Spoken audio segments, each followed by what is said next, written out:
I think the way I've been able to reframe failure is that that actually wasn't my failure. We spent 20 years building a beautiful brand with a wonderful community of people who loved what we did, and it didn't take long to take that away. So I don't really look at it as my failure anymore. I see it as my opportunity to do something completely different and that I equally love.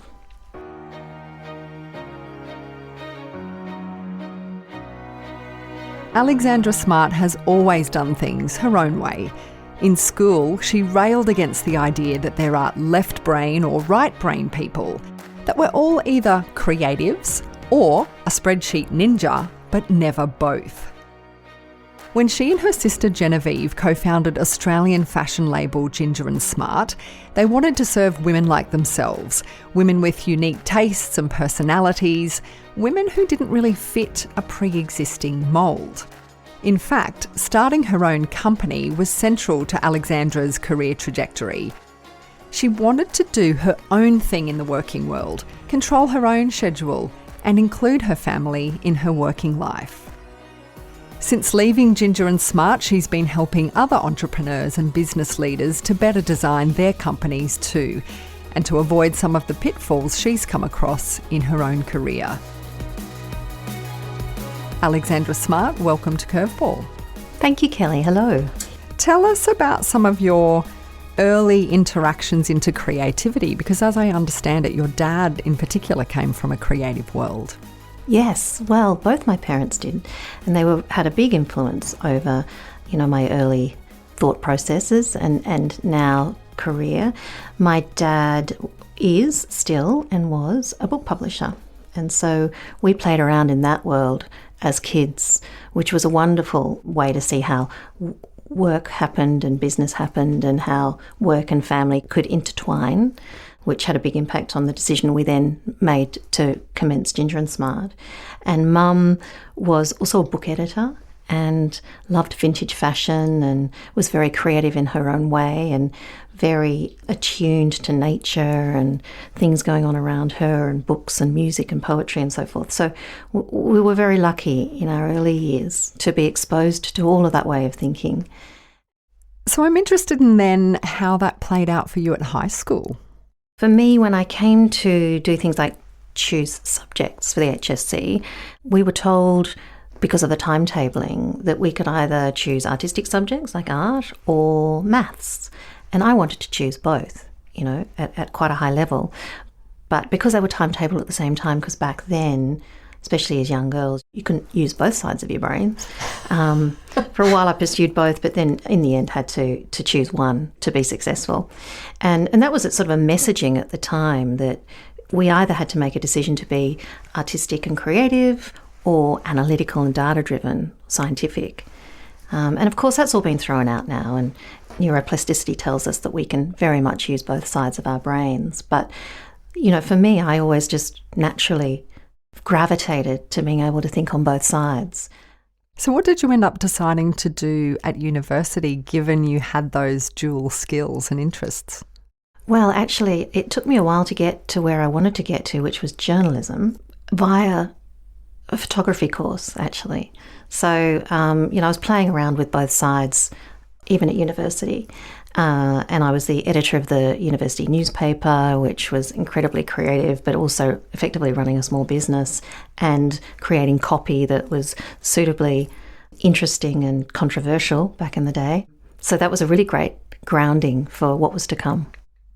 And so it's the late 1990s, you start to work in the magazine industry. What was that like for you? The magazine industry back then was the height of the industry. If you look at it now, it's a shadow of its former self, very sadly. And I was working in the magazine industry when Kerry Packer was still alive and The Bulletin was still around and HQ and all those really fantastic magazines that are long gone now. So I was very lucky to be working in that industry at a time when creativity was really revered. The editors were really revered. If the editors were good and the magazine's quality was really good, then the advertisers would come, was the mentality. And so I learnt a lot through that process of really valuing good quality product, good quality writing, photography, and then the ecosystem would prevail. That's all changed now. You go on to establish Ginger & Smart, a luxury fashion label, which I'm going to get to in a moment. But so what was your sister Genevieve doing at the time while you're there in magazines and dabbling in the fashion world? What was she doing? She was working in the fashion industry on the design side. So there's a great combination of skills I can see already that would be sort of the fledgling skills that could be poured into Ginger & Smart. What was it that you took from your time at Become Media, which I understand was your last role in media before you decided to start your own company? What did you draw from that experience to take into the fashion label? I was really lucky to have probably my only mentor in my career, actually, a gentleman that worked at ACP and took me with him to Become Media, which was an online content startup back in the dot-com era. And what was amazing for me in hindsight around that was I really learnt the skills required to start up a new business in the cut and thrust of a new industry. I learnt so many lessons about what to do and what not to do in terms of where to spend money, how to put a team together, what good leadership looks like in that really early days environment. And I was able to take those observations and skills and then apply them to Ginger & Smart when the time came. And had you always thought about starting your own business? Particularly, I imagine, I don't know a lot about fashion, but I imagine it's one of the toughest industries to be in because ultimately whether your brand appeals to the market or not, like there's so many variables. What's in fashion at the moment, what's not, what's hot, what's not. Did you always want to be in that industry? I was always attracted to, photography, words, images, magazines, obviously, and yes, fashion. It wasn't my true passion. What I really loved was business and starting up business in the creative industries and how to build a brand around that and how to then bring a consumer into the mix, into the ecosystem and create something. And I was very lucky to have my sister, who was very talented as a fashion designer, to work with and to build it. You decided to do an MBA. You probably weren't the traditional sort of, business leader or partner at an accounting firm or a law firm who wants to do an MBA. What were you hoping to get out of it? It was really interesting because back then to do an MBA was a training ground to go and run a big organisation, a big corporate organisation, which was absolutely not what I wanted to do. And perhaps I woke up to that a little late, but my last assignment, which was the big one where you get most of your marks, I wrote the business plan for Ginger & Smart, which was absolutely not what they were looking for. They were looking for how to solve, corporate issues in large organisations. And so I didn't do very well, let it be said, for that assignment. But it did actually give us the handbook and the roadmap to actually then start Ginger & Smart. So when the moment came before us to make a decision to start the business, we kind of knew where we were going.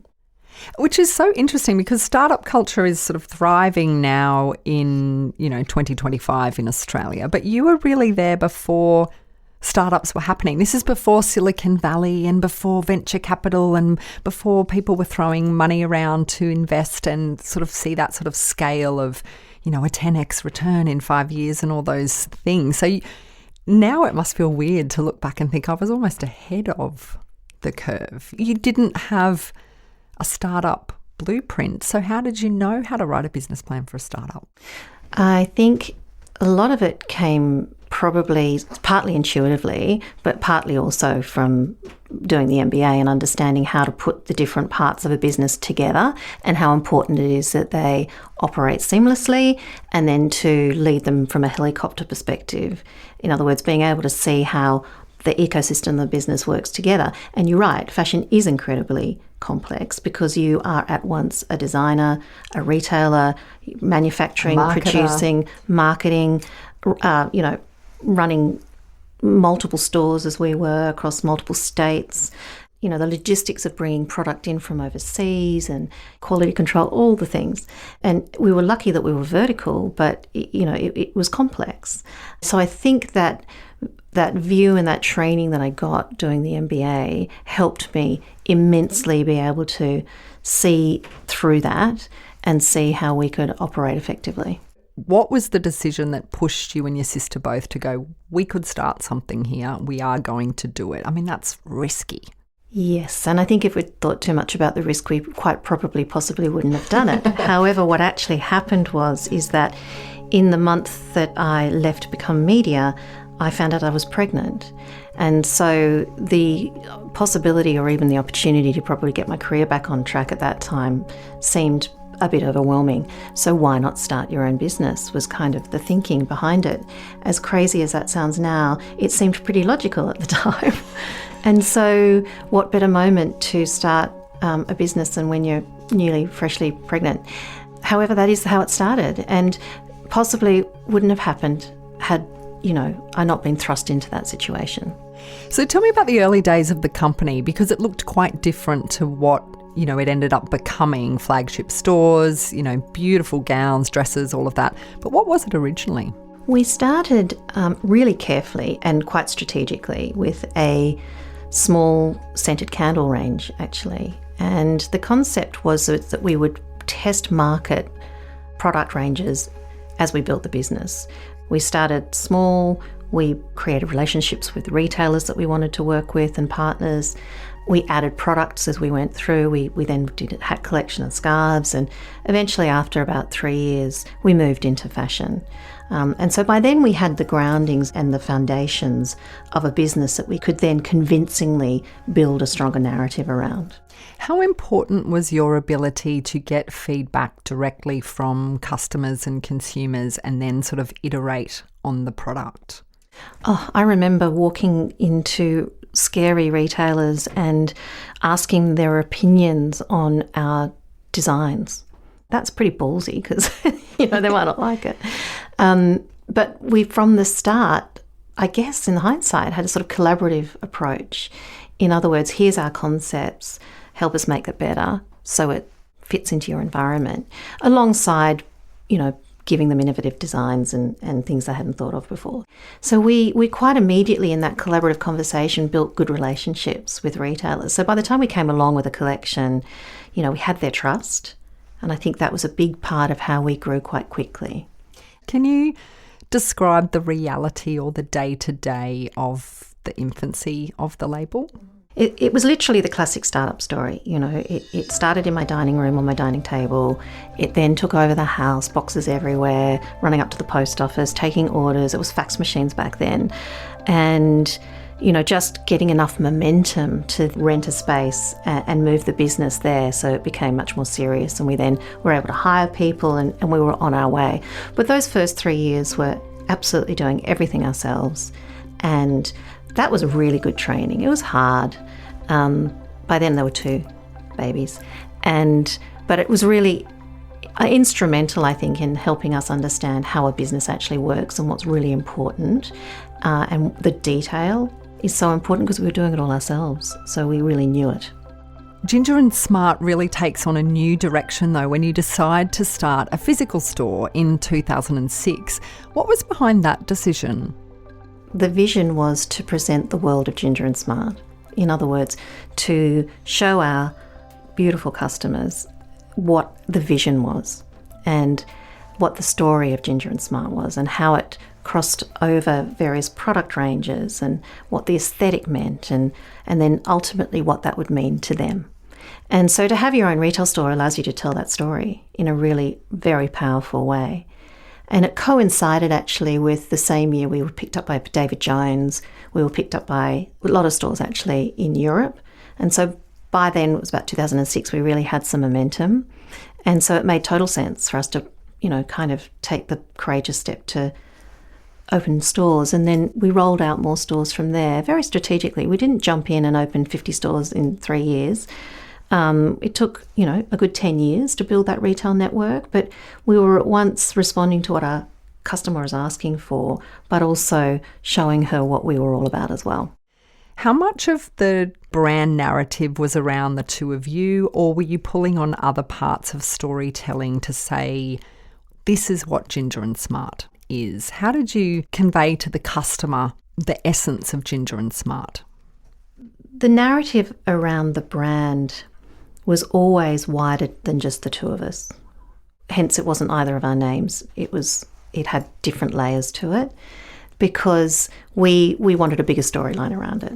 So yes, it was a reflection of who we are and what we stand for and what our values are and what we want to put out into the world. But it was also a wider vision than that. And that would play out in each of the collections, which would always have a storyline around it, and the print and colour and the narrative within the garments was always really an important part of how we presented to our customers. And did you have to raise capital to expand into retail, or were you able to fund that yourself? No, we funded it ourselves. So we really ran the whole business until we brought investors in 2019 off the back of our own cash flow management, which meant we were running it on the smell of an oily rag for sure, but very cash flow focused, and had to make really, really good decisions around all of that. How did you continue to expand out your team so that you had the right skill set? Because when you start a business yourself, your aesthetic is in every product and every piece in a collection. How do you let that go a little bit when you need to continue to build the brand? It's a really tough one, actually, because you at once need to be a control freak, which I don't think is a swear word, but you also need to be you also need to be able to rise above and let other people do good work, because you're only as good as the team around you, of course. But you need to be equal parts in the detail and equal parts able to kind of rise above to a wider perspective. And as the business grew, it became absolutely necessary to bring in people who could help us run the business and help us on the creative side. And so, we had to make difficult decisions along the way to kind of I stepped more into the MD, Managing Director role, Genevieve into Creative Director, and we still crossed over in our skill sets and worked together on lots of aspects of the business. But the necessity is, as you grow the business, that you kind of have to look after, and in such a complex business, certain areas. This is Curveball. I'm Kellie Riordan, and my guest today is Alexandra Smart. She was the co-founder of the Australian fashion label Ginger & Smart.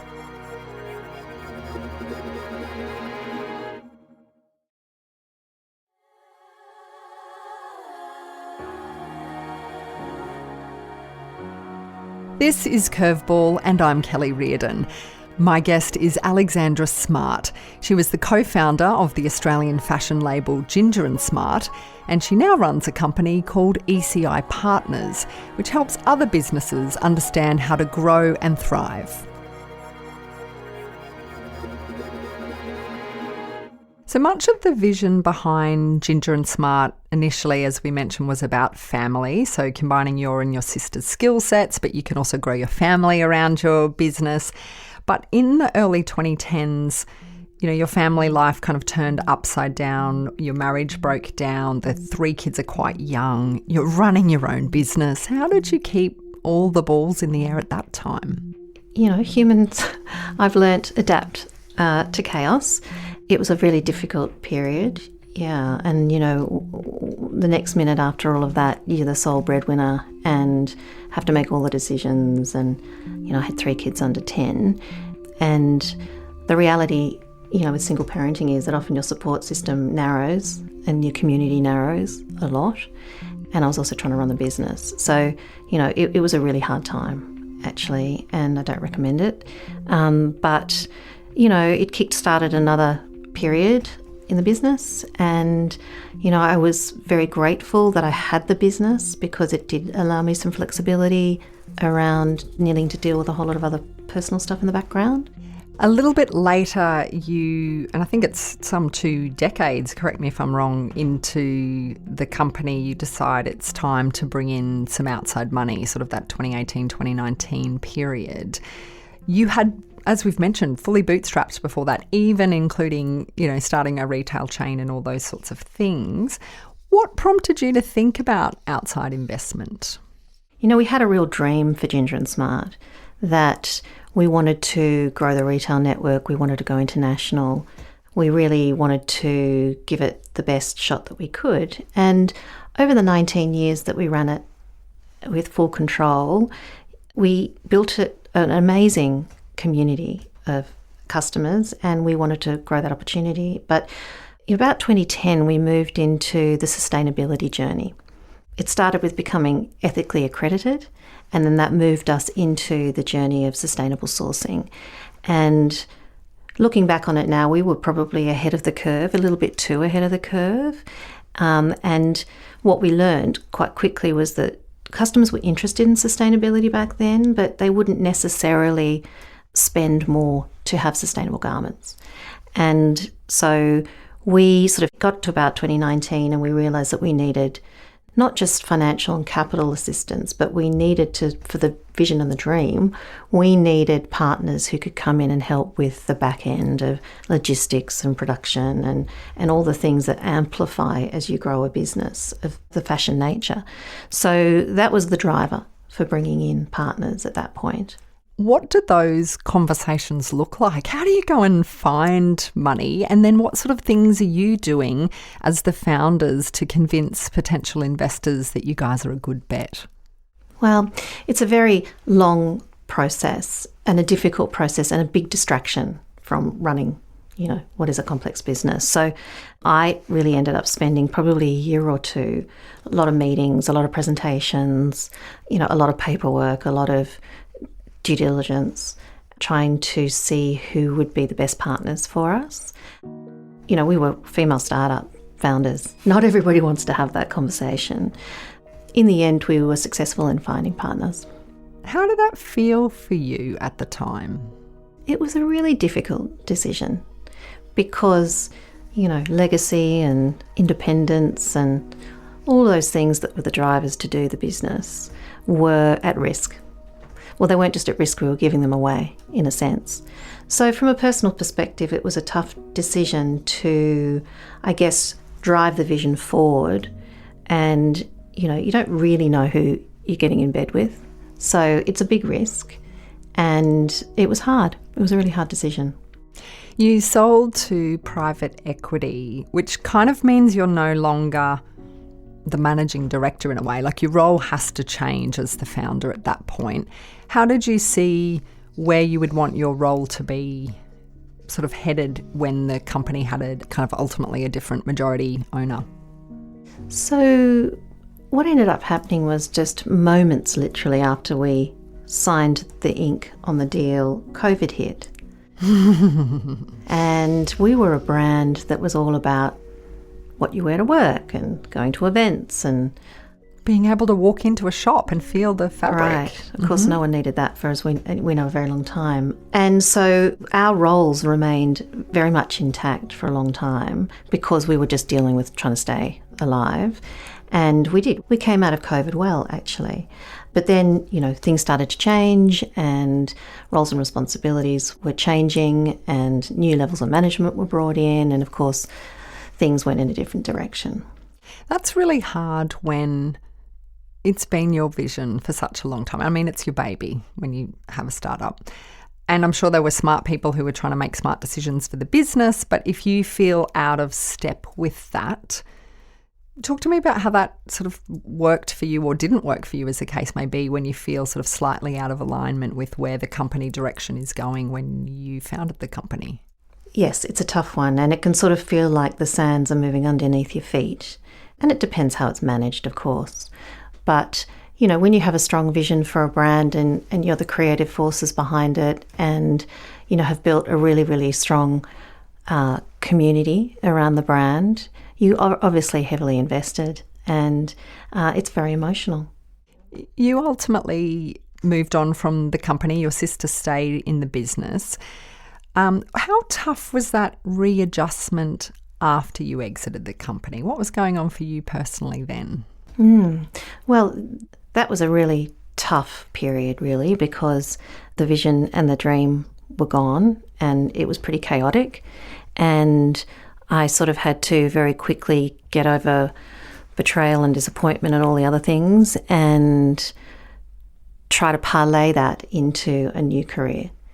And so that took a lot of energy. And, the burden of mortgages and things like that are real. So I didn't have a lot of time, actually, as you don't often when these things come, to be highly reflective or have time to recover. You just got to actually keep moving forward. And so that's what I did. It's a lonely thing being a founder. How lonely were you after exiting Ginger and Smart? I know it sounds like you picked yourself up pretty quickly, but there's something quite isolating about that, I imagine. Yeah, well, both of what you've described is true. You know, when you are, you know, a CEO or a founder or someone leading a business, it really is lonely because you have to role model, you have to make decisions, you have to be collaborative, you have to be so many things. And often in those fast-moving businesses like fashion, you sort of don't have time to stop and think a lot of the time. You just got a, you know, bad decision on Monday is better than a good decision on Friday kind of mentality. And of course, when you leave something that you've been working on for so long and so passionate about, yeah, that is pretty lonely. You, of course, poured all your heart and soul into founding your own company. You were in control of the decision to sell into private equity so that you could have that capital to go into the sustainability piece. But as you say, you ended up ultimately exiting the company, not completely of your own making. How did you reflect on that, and what sort of things were bubbling up for you at the time? Well, it's interesting because if you'd asked me that question 6 months ago, I think I'd have a very different answer. You know, time is a wonderful healer, and I now have a different perspective. Look, at the time, it was really tough. There was a lot of betrayal, financial stress, you know, all the things, the dream had gone, failure. You know, there was a lot of stuff to sit in.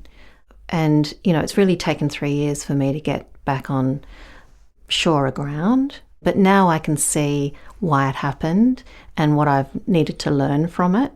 And so now I feel stronger for having gone through it.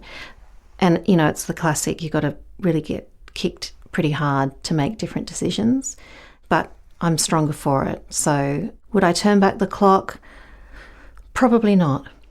You mentioned failure there, which is interesting because when I step back and look at this story, you've built this incredible business across 20 years.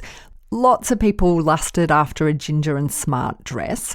And yet when you exited, how did you shift your mindset from I have failed to where it is today?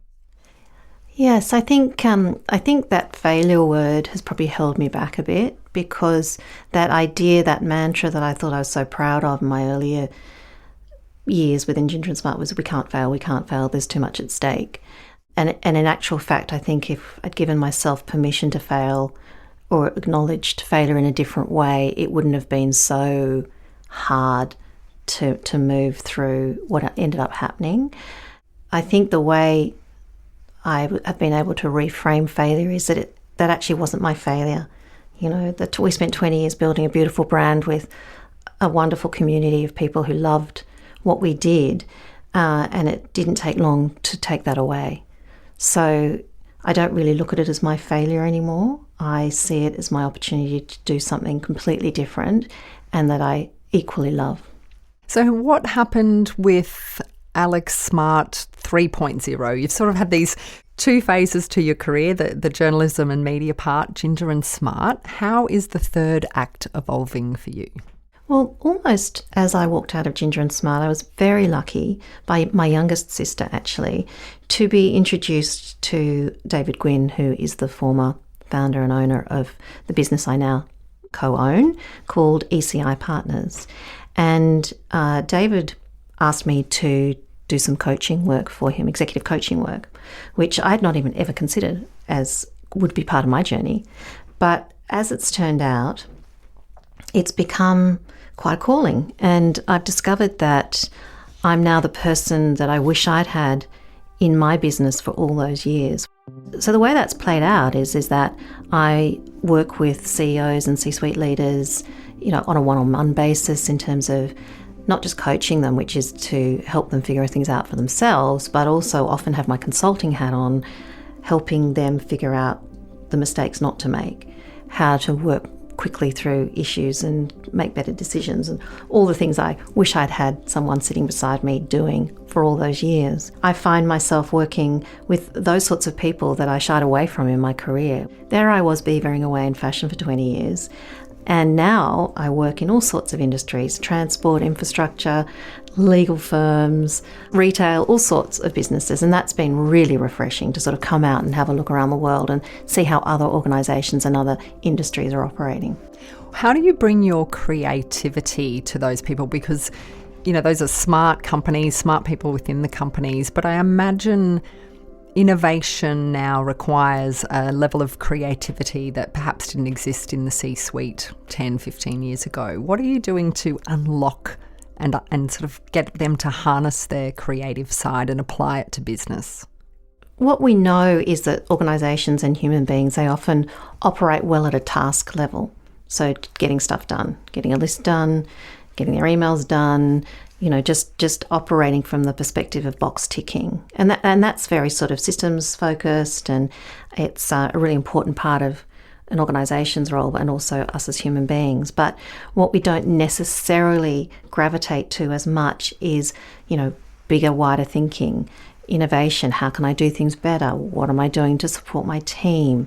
What might be called the softer skills or the healthier side of, you know, culture building and those sorts of creative, messier parts of most leadership roles. And so I spend a lot of time helping people on that side of their thinking and the way they approach things and how they're leading teams. And it's fascinating because it's much more of a psychology side of the world. It's actually how we show up as leaders, how we show up as humans, and helping leaders do that better and have more impact.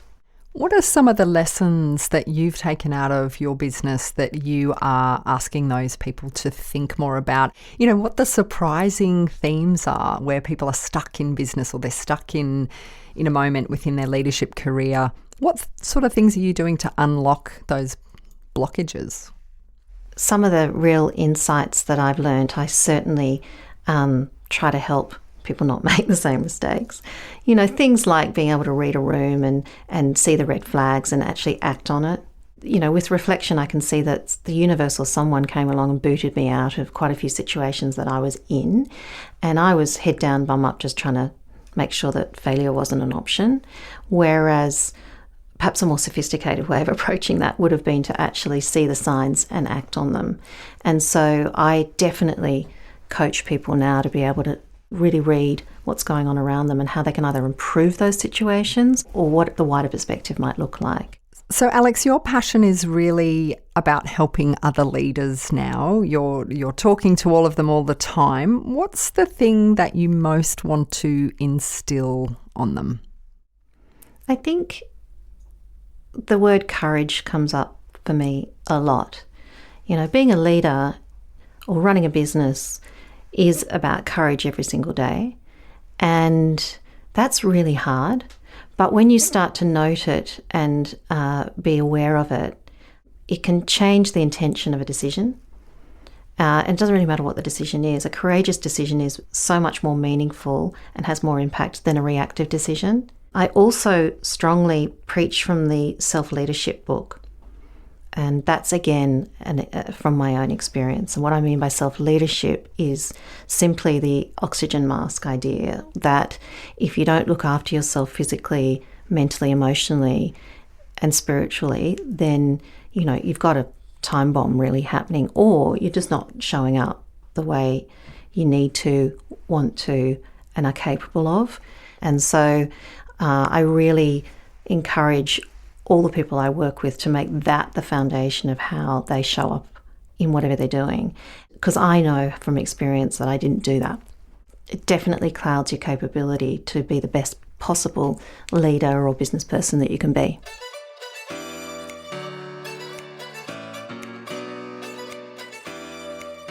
Alexandra Smart now runs ECI Partners, a coaching and consulting firm. Curveball is produced by Dead Set Studios. We acknowledge the traditional custodians of country throughout Australia and their connections to land, sea and community. Make sure you're following Curveball in any podcast app so you don't miss an episode. And if you enjoyed this chat with Alexandra Smart, make sure you download some of the other great conversations we've had with other female founders. People like Kate Morris from Adore Beauty, who started her beauty empire in her garage, surrounded by boxes, and took it all the way to IPO. Maybe have a listen as well to Olivia Humphreys. She's the founder of Canopy. They're a streaming service which she ended up taking and selling to private equity for a 9-figure sum. Some great women to listen to. Thanks very much for your company. I'm Kellie Riordan.